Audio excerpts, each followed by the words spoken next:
성도 여러분 반갑습니다. 창세기 읽어보시니까 어떠신지요? 이번에는 출애굽기에 대한 개관이 되겠습니다. 우리가 출애굽기라고 하면은 찰톤 헤스톤이 주연했던 10계라고 하는 영화가 생각이 날 겁니다. 출애굽기 1장은 야곱의 70명의 가족들이 이집트로 이주를 해서 생육하고 번성해서 그야말로 큰 민족을 이루게 되는 장면으로 시작이 됩니다. 그 기간이 약 400년이라는 기간이 걸렸죠. 하지만 불행하게도 이집트의 그 바로 왕 밑에서 그들은 노예 생활을 하고 있었습니다. 바로는 점점 번성하는 이스라엘 히브리인들을 말살하기 위해 가지고 산부인과 의사들을 통해서 사내아이가 태어나면 죽이라고 했습니다. 그것도 여의치 않자 사내아이는 무조건 나일강에 던져 죽이라고 했습니다. 그것도 부족해서 이스라엘 남자들에게 무도동 임금을 시키면서 압박을 했습니다.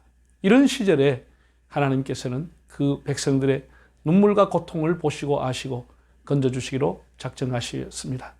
우리 출애굽기라고 하는 단어의 헬라의 제목은 에스호도스로 탈출이라고 하는 뜻이고 영어로는 엑소도스라고 이름을 짓습니다.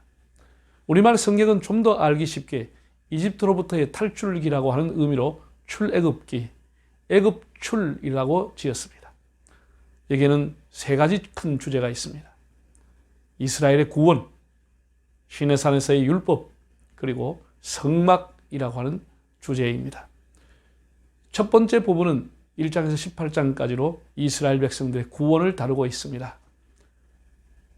창세기에서 가르쳐준 바와 같이 하나님은 창조주이시며 만국의 주권자이심을 선포하고 있습니다.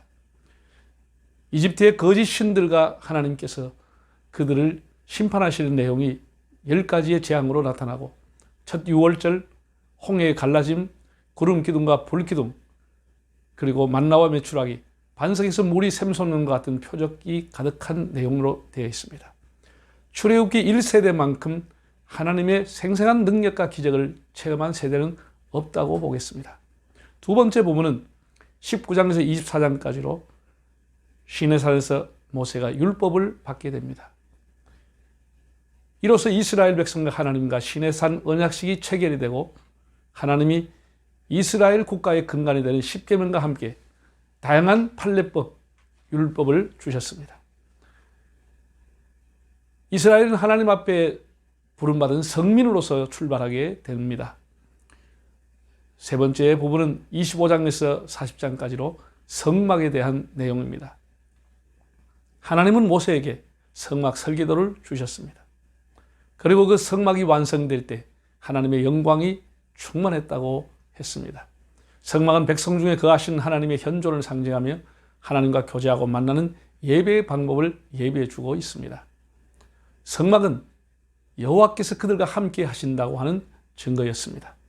이렇게 출애굽기의 주제는 구원, 율법, 그리고 거룩한 백성으로 살아가는 성막이라고 하겠습니다. 특별히 예수님의 사역과 깊은 연관이 있습니다. 모세는 인류의 구원자이신 예수님의 그림자이며 출애굽기의 구원은 예수 그리스도의 인류를 향한 구속 사역의 그림자입니다. 대제사장 아론은 만민의 대제사장이신 예수님의 그림자이며 만나는 생명의 떡이신 예수님의 그림자입니다.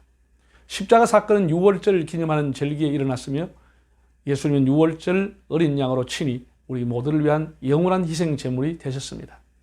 또한 성막에서 지성소와 성소 사이에 쳤던 휘장은 예수님의 육체를 상징하는 것으로 예수님이 돌아가실 때 휘장의 장벽은 없어지고 누구든지 예수의 피로 담대히 하나님의 지성소 앞에 나아갈 길을 얻게 되었습니다. 출애굽기의 핵심 구절은 하나님께서 모세를 통해서 바르게 하신 말씀입니다. 여러 번 반복했습니다. 내 백성을 보내라. 그들이 나를 섬길 것이니라. 오늘 이 코로나 시대에도 하나님은 내 백성을 보내라. 그들이 나를 예배할 것이라고 말씀하고 있습니다. 새 모세이신 예수님을 따라 여호와를 만나고 그분의 말씀대로 살고 그분의 자녀가 되는 길, 그 출애굽기로 여러분을 초대합니다. 감사합니다.